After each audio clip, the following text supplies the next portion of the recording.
Welcome to Nebraska Farm Bureau's Inside Profitability Series. I'm Jay Rempe. I'm Senior Economist with Nebraska Farm Bureau, and I'm hosting today's event. If you're not familiar with the Inside Profitability Series, it's a series of webinars, podcasts, and social media events that are focused on farm and ranch profitability.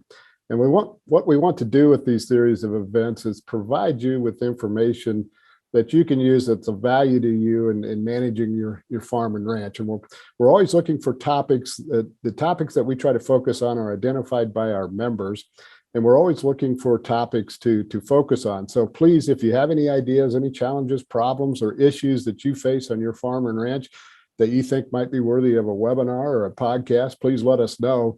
You can let me know by emailing me at jayr@nefb.org, and we'll certainly take a look at it. If we think we can work something around that topic, we will certainly do that. So today, what we're going to focus on a little bit is drought. Obviously, drought right now is on a lot of producers' minds across the state of Nebraska. The recent rains that we've had have helped, but the latest drought monitor maps still show 98% of the state is under some form of drought, and almost half of the state is either under extreme, severe, or exceptional drought. And just recently, the National Weather Service said that we are looking for a hot, dry summer, and it sounds like continued drought. So drought's going to be something that we're going to be dealing with this year. And so we're going to focus a series of events around drought and different management issues around drought. And today we're going to focus on water management. Obviously, in Nebraska, being a heavily irrigated state, water and the management of water is key, particularly during times of drought. We've already anecdotally heard stories about people irrigating prior to planting to prepare the seed bed or activate chemicals. And as we move through the growing season, managing that water is just going to be vitally important. So to help us with this topic today and to kind of step us through some things that we should consider when managing water use during a drought, we have with us Steve Melvin. Steve is in Central City. He's an extension educator for the University of Nebraska, and he specializes in irrigated cropping seasons or systems. He has been with the UNL for over 20 years and focuses on working with farmers to conserve water and effectively manage their irrigation equipment. So Steve, thank you very much for being with us today, and I will turn it over to you. Okay, thank you, Jay. Yeah, let's talk about irrigation with water management, and we'll toss in a few non-irrigated references here and there. But basically, we want to talk about irrigation and what we might think about today. I think we always want to start off with just taking a look at a basic yield response to water. And this was a research study that was done at South Central Ag Lab near Clay Center, Hastings area. And you can see dryland yields pretty good on that year, but you can see that it's a pretty steep curve when we first start adding water. Then as we get higher and higher, it starts to level out. At some point, it becomes flat. And if we put on too much water, it actually can turn down. So I think this is really an important thing to keep in mind that, it's pretty broad and flat at the top. We can back off the water quite a little bit, and really we're still up in a pretty high yield. And so I think that's always an important thing to keep in mind if we're at all limited on water, and just how we might think about it is that it's a pretty broad, flat top up here. We kind of always want to be just on the water short side of it just a little bit. So I want to talk about just a couple things. One relates to center pivots, just checking them out, getting them ready to go, and a study that we've done with pressure, and then also talk a little bit more about water management in the second half. So let's talk about just, things to check on the pivot. I mean, some of these things are in the operator's manual, but some of them are just kind of common sense too. Is there any missing sprinklers? We want to make sure everything's tuned up and ready to go. Are the sprinklers worn out? Do we just simply need to be replacing them? Do they not, some of them not move correctly? Or there's some pressure regulators that are bad. In other words, if you kind of look down the system when it's running, is there one sprinkler looks like it's putting out a lot more water, another could be an indicator there's some pressure regulators that are bad. Leaks, pretty obvious, but certainly if you don't go look, you don't know if there's some leaks out there. So we certainly, if we have any kind of low capacity or limited quantity that we can pump because of regulations, we want to make sure we've got all of these kinds of things fixed up. Sprinkler spacings are too wide. There's certainly been some people that have gotten by with maybe putting sprinklers wider than they should be, with maybe even some low pressure, and on a year when it rains, we don't really see the pattern too much, but on a dry year they really show up. And so the one blessing, I suppose, if there is, of having a really dry years. This fall, you can look at the pattern out in the cornfield at harvest time or the soybean field, and you can probably tell if there's a pattern issue with your sprinklers. But let's see if we can't do some things in the spring here to make sure we don't have those patterns. Inappropriate sprinkler position. In other words, this might relate to having sprinklers up on top when you mostly only water wheat or alfalfa, soybeans. You know, a lot of times we can get a lot of water moving around the field, or maybe it's sprinklers that are down in a canopy really deep and they're too far apart. And so, you know, kind of take a look at where they're at compared to the crop you're growing. And then operating pressures that don't match the system requirement. This is really the main thing I want to focus on, because the operator's manuals never really get into this at all, but it is a really critical thing. And we've got a study where we've taken a look at this. So we think about it, you know, pressure is one of the cheapest ways to monitor the system, you know, and so if you take a look at this pressure gauge over here, this was one we happened to see. This was on a pivot that was supposed to have about 45 pounds of pressure here, and you can see it's about 75. So, you know, obviously a lot of energy being consumed there that didn't need to be. Most of the time, though, we're seeing them on the low side of it.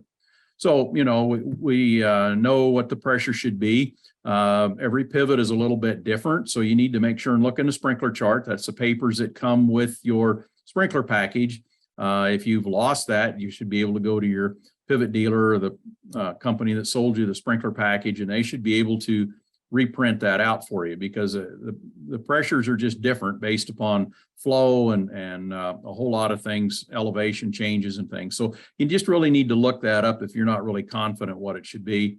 And we also know that if the pressure's not right, the system just can't be right. And so, you know, if it's supposed to be 45 pounds of pressure and we've got 35, well, we're not going to have uniformity. If we've got 55, well, the uniformity is probably okay, but we're spending a lot of extra on energy to pump that high pressure.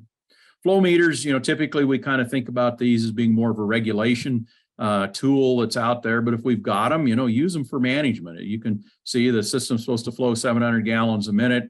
You go look at this and it says you're flowing 800 gallons a minute. Well, is there a big leak someplace? Is a nozzles package worn out? You know, maybe if it's flowing less than it should, you know, might give us a clue something's plugged up or something else going on. So use them for management in addition to the regulatory requirements, if that's the reason you've got them out there. The study that I've referred to, Nebraska, we've taken a look at 66 different systems. We use technology to check and to log the operating pressure as a pivot at the out end of the machine as it went around the field.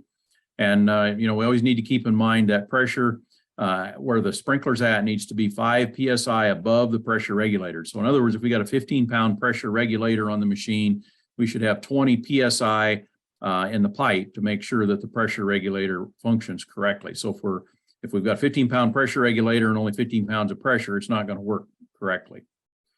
This data was collected with AgSense Field Commander as well as Pivot Watch by Lindsay. And so that's the two systems that we took a look at. You can see where they were scattered around the state, so pretty good distribution around the state. We took a look at this, we see that 52% of the machines that we took a look at were under pressured at some point going around the field, a significant portion. You know, a lot of times most fields have a high end and a low end. And of course, when it pivots on the high end of the field, it has to have more pressure at the pivot point to push the water up the hill. So, you know, it was a significant portion of it, but 52% of the machines were under pressured. You know, that's kind of a staggering number to think about out there.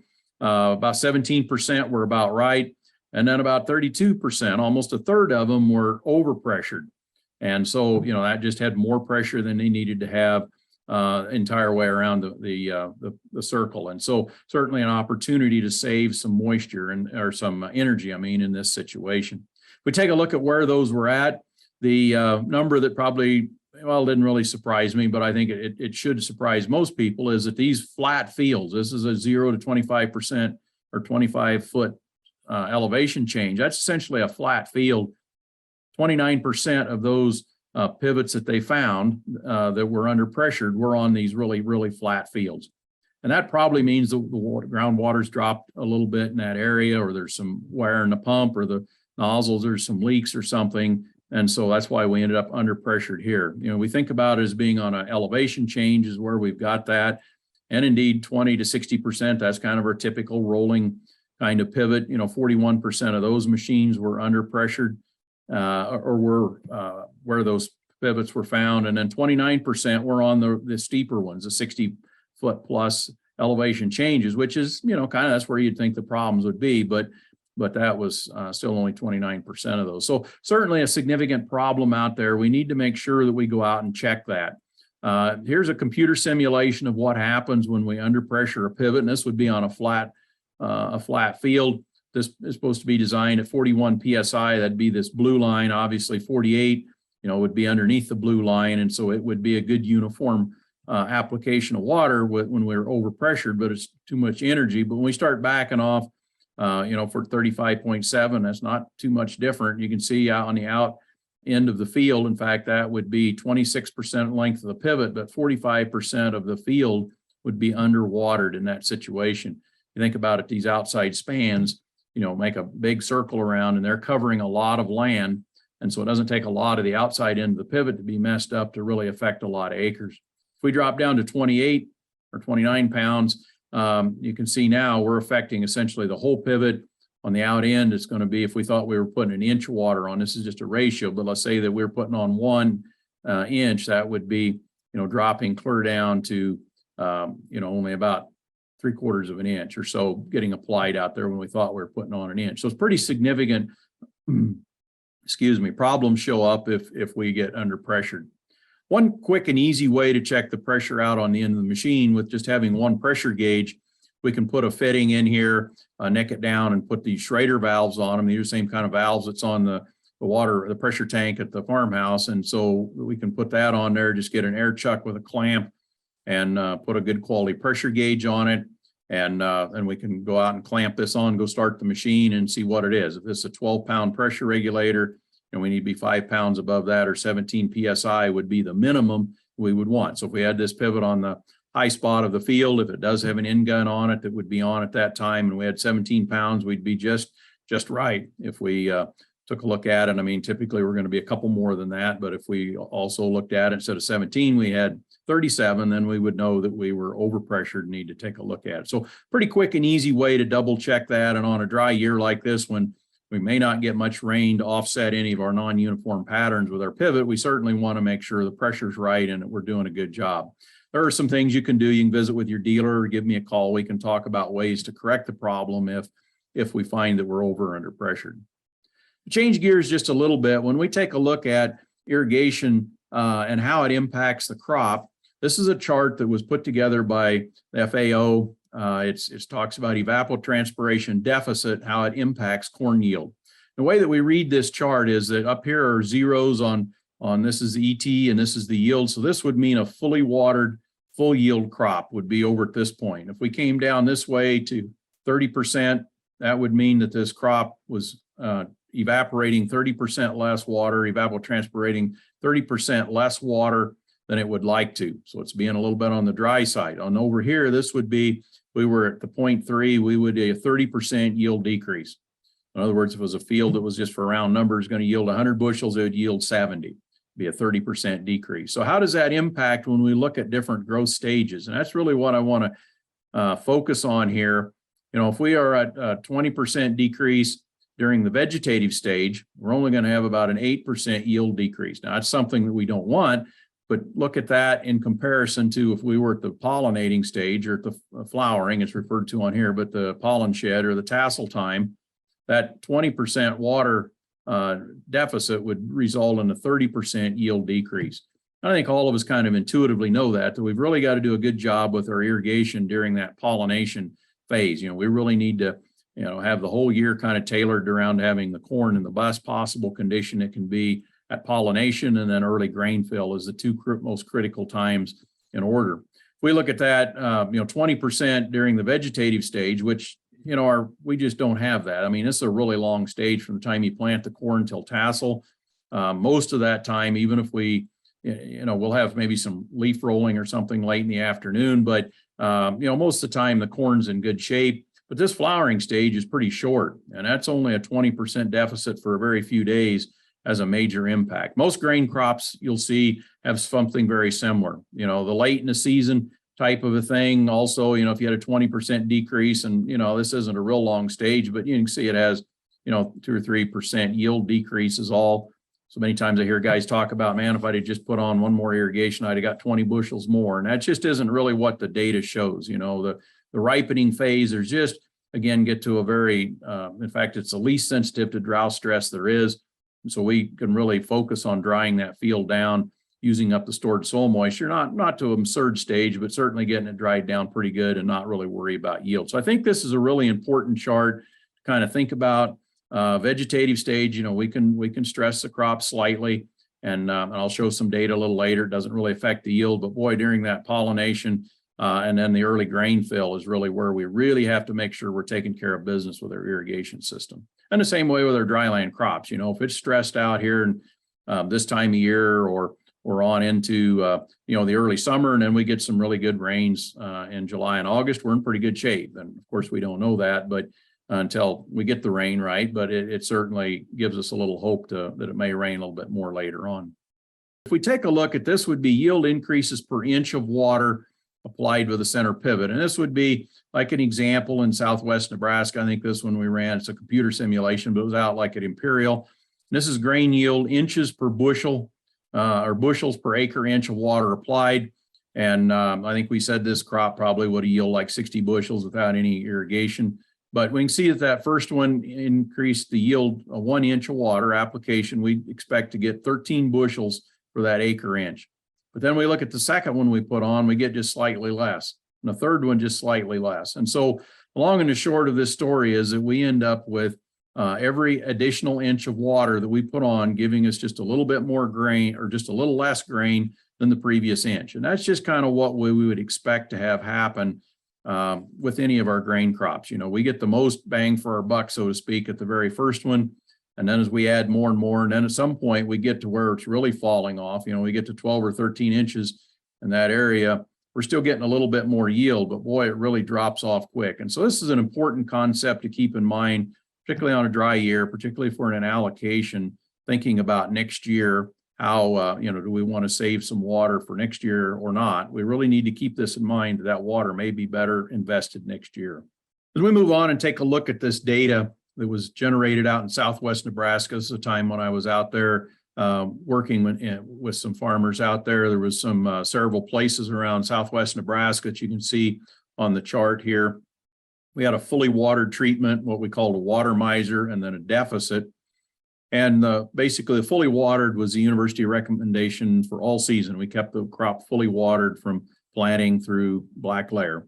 The water miser was a strategy where we would let it get fairly dry during the vegetative stage, not just crazy dry, down to about 30% of plant available water. So it was obviously on a hot afternoon, it was rolling some leaves. But then we fully watered it from right before tassel through black layer. The deficit was one where we tried to put on about half as much water as we did with the fully irrigated. And so if you take a look, we ended up with the yield being, you know, this was a few years back, and all different types of yields. You can see we had some really good ones, some not so great ones, hail, you know, all the stuff you come up with over all the years. But, you know, around 200 bushels on these yields that we got back in the early 2000s. And then with the deficit, 188. So not really falling off too much. If we take a look at the amount of water that went on there, we had 7% or 7 inches with the fully watered, 6 with the water miser, and 4 with the deficit. So you see we didn't quite get half of what we had over here, but you can see that we backed off with this water miser, not watering during that vegetative stage. We saved over an inch of water over what the university recommendation was. And we talked with the farmers that had the fields around, because this was in farmer fields, and their yields were always pretty similar to what ours was during that time frame. We didn't have theirs yield included in the trial, but we had these in there. So a number of years, number of sites, and we came up with pretty much the same kind of yields. We'd had a study a few years before that was on like a half pivot, where we had data that did have farmers data included, and yields between the fully watered and the water miser always came out, you know, right in this range, pretty much always the same. What the farmer had, what the university, which was used a little less water typically than what the farmer was doing in his field, and then the water miser would save some more, and then the deficit was, you know, in that range of 90 to 95%. So if we really think about it, when we start cutting the water back, we're smart about it, group that water up right around tassel and early grain fill. We're on an allocation, it really doesn't hurt the yield as much as we might think. It's definitely not a linear relationship. The one challenge comes in here is if we've got a limited well capacity. And so then really all we can do is get started early, run the pump continuously all summer. And we really can't group the water around tassel and early grain fill that much. So we can't maybe with a low capacity well, but most of the rest of the systems, this is certainly something to consider on a dry year or a year when you've got a diesel unit out there that's burning this, really expensive diesel fuel this year. A guy may want to think about the fact that yield penalty just isn't so much if we dry the field down just a little bit. We take a look at a situation where we're really limited on water using those same numbers. If we've got a 100-acre field to be planted to corn, we've only got 400 acre inches of water to be used this year. If we fully water that, we can, our 400 acre inches divided by the 7.1 inches that we had with fully watered, you can see we could only plant 65 or 56 acres of that to fully irrigated crop. So we'd have our 56 acres times the 198. And then if we had 44, and we said we could get 90 bushel, and depending on where you're at in the state, that may or may not be the case. In Southwest Nebraska, 90 bushels would be a pretty good yield. You can see that between those, it'd be 15,000, a little over 15,000 bushels. But if we spread it out and did the deficit thing, we could produce about 3,752 bushels more corn by spreading that water out. And so I think we always need to keep that in mind that, going for that max yield when we're limited on water may not be the best thing. We want to, get as much corn as we can out of the field or our fields. So sometimes it makes more sense to spread the water around more. So this chart really kind of shows the relationship between evapotranspiration and yield for different crops. And the interesting thing about this is how much water it takes for a crop to start producing grain. We take a look at wheat, and I think anybody who's grown wheat in dry weather knows that it doesn't take a whole lot of water to start producing some grain. And so this chart would show it only take about 4 inches of water to get the crop established and overwintered and start, grown and get heads put on it and where it was ready to start producing some grain. And so by the time that we've, spent 10 inches of water out there, we're up to about 20 bushels of wheat. We take a look at sorghum, it takes a little bit more water, maybe about 7 inches to get started, but it's pretty steep after that. And so these are kind of the two crops that we always focus on, on a real low rainfall year. And of course, we're too late to think about changing crops at this point, but it's really just kind of interesting to take a look is where corn takes about 10 inches of water just to get to where it can start producing some, a kernel or two on the cob. But look at how steep the slope is after it starts producing grain. And we get, that's the reason we irrigate corn is because we know we're going to be up in this range up here and it's a really steep curve. We get more bushels per inch of evapotranspiration. And so we do that, at some point we would, in a lower water environment, sorghum is going to be our better crop. A number of years ago was involved in a study that showed just a little bit different than this. Of course, this is evapotranspiration, not actual water applied. But during that time period, we'd see about 120 bushel or below. The sorghum usually outdid the corn, and above 100 and about 40 bushels, the corn outdid the sorghum. Somewhere in that 120 to 140, it was pretty similar. Now, that was a number of years ago, but I'm guessing those ratios would still be somewhat in that ballpark. So if we're, thinking it's going to be a dry year on low, on non-irrigated land, grain sorghum still may be the better bet. Of course, we've already planted what we planted, but soybeans is a crop that doesn't have near the response to water per bushel. But remember, we get quite a bit more per bushel for soybeans. They're producing a lot of oil, so they don't yield nearly as well per inch of water, but just kind of something to keep in mind when we're taking a look at this. So if we take a look at a study that conducted over the last few years with data from the Upper Big Blue NRD, these were data logs. They require farmers to have at least one field that's got soil water monitoring equipment in it in an area where they've got nitrate levels coming up. And so this is one of those logs that was done. They allowed any soil moisture monitoring system that you wanted, but I just took the data from the watermarks, which was the most common. They had a cost share program on that. So that's what a lot of the guys used. I drew a line in here at about 30, which is where the field capacity number would be with the way this reads out in these centibars, and 70 because there's a line in here where water kind of stops deep percolating so quickly. And so if we take a look at this one, we can see we're above field capacity early here in June when he put the equipment out there. Things dried down pretty good. You know, there's some rains and irrigations that tapped the top foot. This is a 6-inch one up here. These are the deeper ones down here. You can see they dropped down, got probably a really wet spell in here, 20th August or so, and it dropped down again. So, this is kind of what we want them to look like. They were using the water up at the deeper depths. Here's another one that kind of did pretty much the same kind of thing. But if we look at the start date, it was about the 20th August before this fella got his equipment out there. And so, it doesn't do a lot of good then. And if you're going to use soil water monitoring, it's always a challenge to get them out there. Always kind of maybe a job to do tomorrow, but pretty quick tomorrow's harvest and we didn't get them out there. So if you're not a person that, wants to get them out there and get them done, maybe it's a good idea to hire somebody to put them in. But it's certainly some good data. Here's one. Remember I said the 30. This has got the 0 on the bottom and it's going up instead of down. But this guy was just crazy wet all season long. And we saw some of the examples, that's kind of the examples that we saw with the data. So let's take a quick look at that data. We saw that 100% of the fields were well watered, 17, 18, and 19. That was 128 records. But we saw there was about 15 or 20% in 20 and 21 that out of 90 records that probably got kind of dry at the end. Maybe you really should have put just a little bit more water on. And I think the take-home lesson from all of this data, and I'm just going to lay it out here to begin with, and then I'll kind of prove it as I go along, that as human beings, we kind of tend to do what we kind of tend to do. And so, we get up in the morning, we get out of the bed on the same side every morning, we sit at the same place at the table every morning.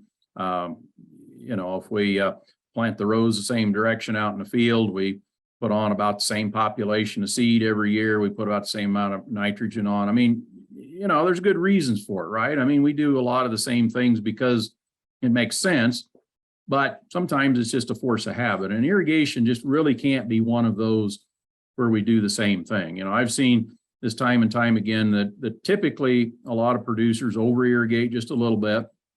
And on wet years, they over irrigate quite a bit. And on dry years, maybe they were over irrigating enough to offset, so they come out about right. But we really have to respond because the rainfall is different every year, and it's largely different on every field. And so we really just need to respond to what the rainfall gives us. We take a look at this data. The way I broke this out, 42% over the 5 years was good. That was essentially that one sensor above 70 early and then late as well. And then we go fair, and it just kind of keeps getting a little bit wetter. This one was wet late. This one was wet early. This one was wet all summer. So you can see these kind of numbers play out as we come down here, very wet. But I want to take a look at this chart over here and take a look. This is a weighted average of all of the years. That's where the numbers I put up here, 42%, did a pretty good job. This is not a real high bar. They could, used water a little more judiciously, but 42% did a pretty good job. But if we exclude 20 and 21, now only 31% or a third of the guys fit in this, it's an okay category. It's good, but it's not as good as they could do. Well, so you can see there's quite a bit of difference between the wet years or the more average years. 19 was a really wet year, but it got kind of dry at the end, and a lot of guys hadn't ran the pivot around, yet because it was wet all year. And so the 20th August, it started drying down a little bit, and talked to several guys that year. Well, maybe I should run it, but I don't know whether to go around through that big corn or not. So they didn't. So it ended up being appearing a little drier than it might have otherwise, just because they never ran the pivot all year. And so if you take a look, guys just tend to do what they tend to do. And so I really encourage you this year on a dry year is as important a year as any to make sure you've got soil water monitoring equipment out there and keep track of it, because corn's going to use more water. And our gut feel just as human beings is that, well, we did do about what we've done in the past. And with irrigation, that's just not quite what we need to think about.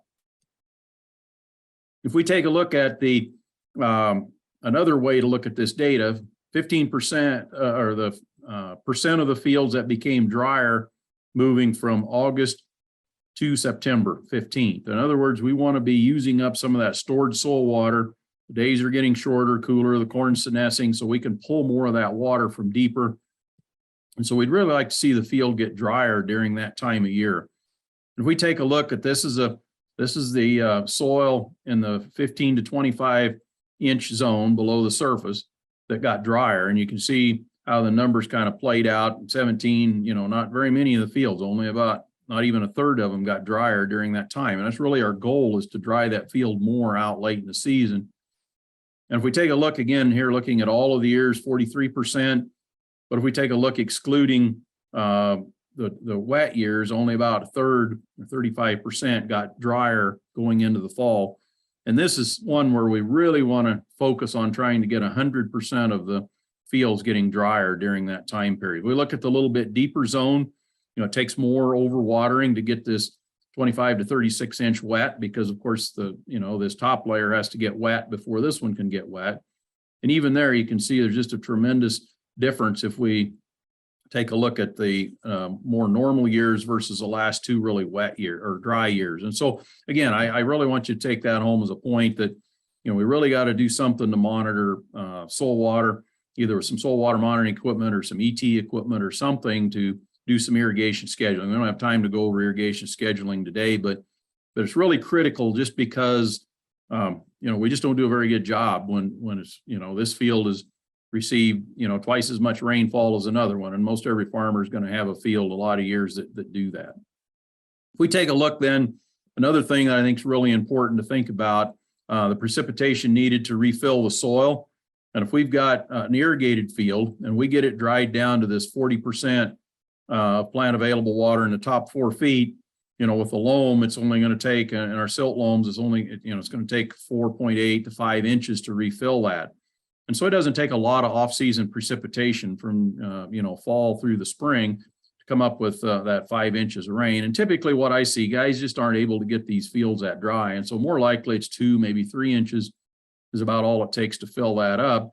And so, on a dry year, we're probably still pretty much at field capacity on our irrigated fields that were, reasonably well irrigated the year before. But the dryland fields, that's where we really sometimes calibrate our feelings about how dry the soil is, but it might hold twice as much. We've got a 6-foot profile, maybe even some water went away from 7 feet. And so, it's going to take, instead of 5 inches, it might take 10 inches to refill a good deep silt loam soil where everything went well last year, but it got really dry late. And so, the corners of the pivots are just a non-irrigated field, take a lot more water than our irrigated fields. Sometimes we just need to kind of remind ourselves that irrigated field, because it was watered last year, probably just doesn't need to be watered too much this year. And, so that really is part of what came out with that water miser strategy, because we've got a full profile of moisture because the field was irrigated last year and we did get a little bit off-season precipitation. So it's in good shape until, it gets some of that water used up. And unless we've got a really low capacity well, we want to use some of it up early. Keep in mind, and again, I know this is a statewide or maybe even bigger than that area, but this is Grand Island, kind of maybe a little towards the eastern part of the state. But if you take a look at the rainfall that's received from October through May, and we plant corn in April and early May, but keep in mind that our corn's really small. It's not using that much water, but in Grand Island, that's 14 inches of water that we got onto that field.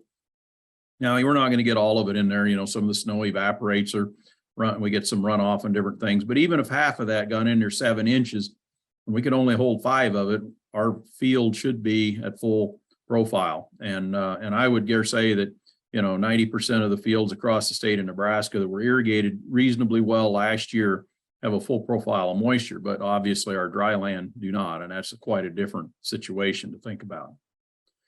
So just a couple of comments, Jay. I turn it back over to you and see if you've got some questions. Yep. Thanks, Steve. Good information there. Lots of things there. I was curious on the amount of pivots that are under pressured when you were citing some of that research. Why do you think a lot of those are under pressure like that? Well, I think there's a whole host of reasons. One may be probably mostly unlikely, but maybe it never was designed quite right. I mean, that's typically not the issue, but pumps wear out, sprinkler orifices wear bigger than they should. Sometimes the groundwater level in the well drops down, which is going to lower the pressure that it's at. Sometimes we get some leaks. So there's a whole host of things, and you just kind of need to go down the list and try and figure out, which one has happened. And sometimes there's, maybe if the groundwater's dropped away, there's not a lot you can do, particularly if it's an electric well. We really can't speed it up. So then sometimes we have to change some orifices or something in the sprinkler, which isn't too big of a deal. But a whole host of reasons that can happen.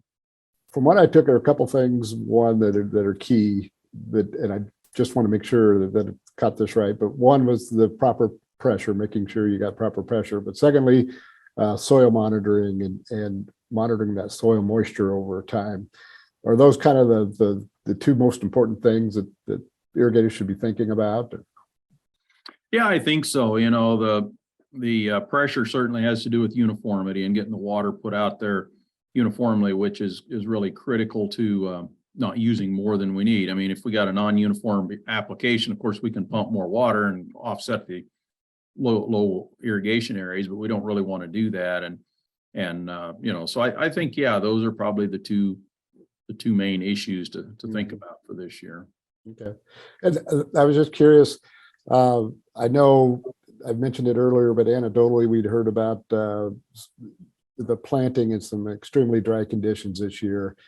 And does that change at all if the crop went in and it was pretty dry in terms of managing the water use and the timing of it and those kind of things?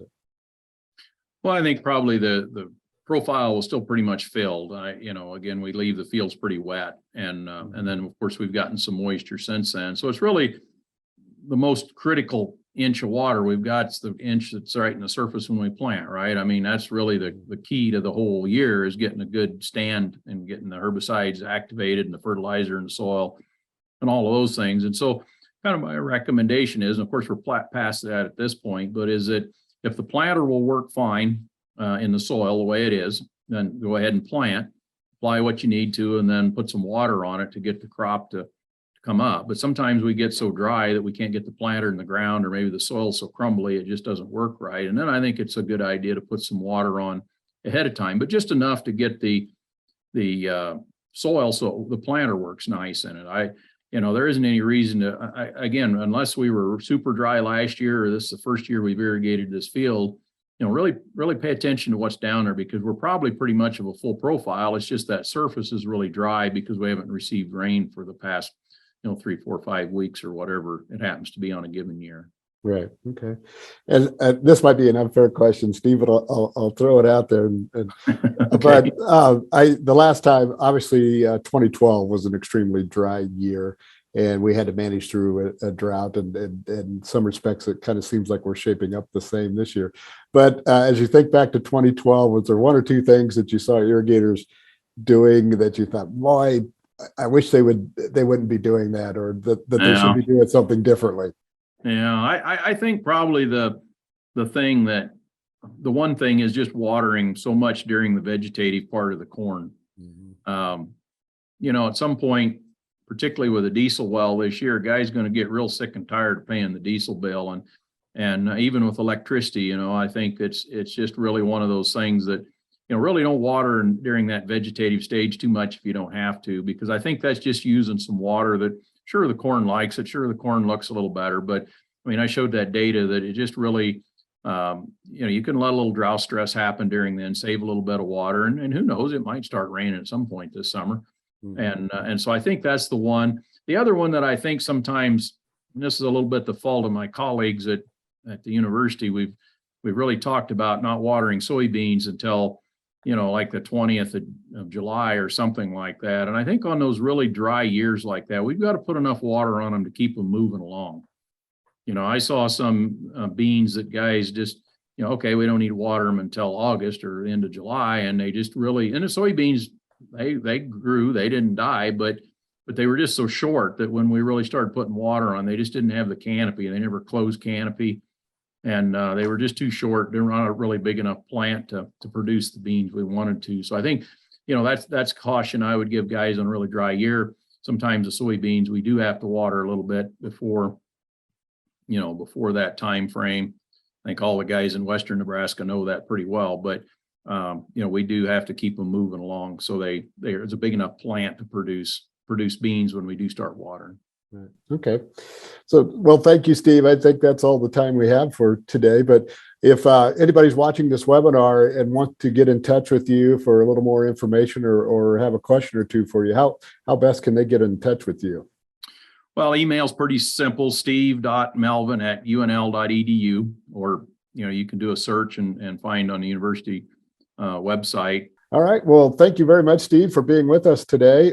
Again, for our audience, this is part of a series of webinars focusing on farm management, and we're doing a series on drought here. Our others on drought that will be coming soon will be one on crop marketing and another some of the crop insurance issues that deal with that. And for more information on this webinar and all the others that we do, please go to our website at www.nefb.org.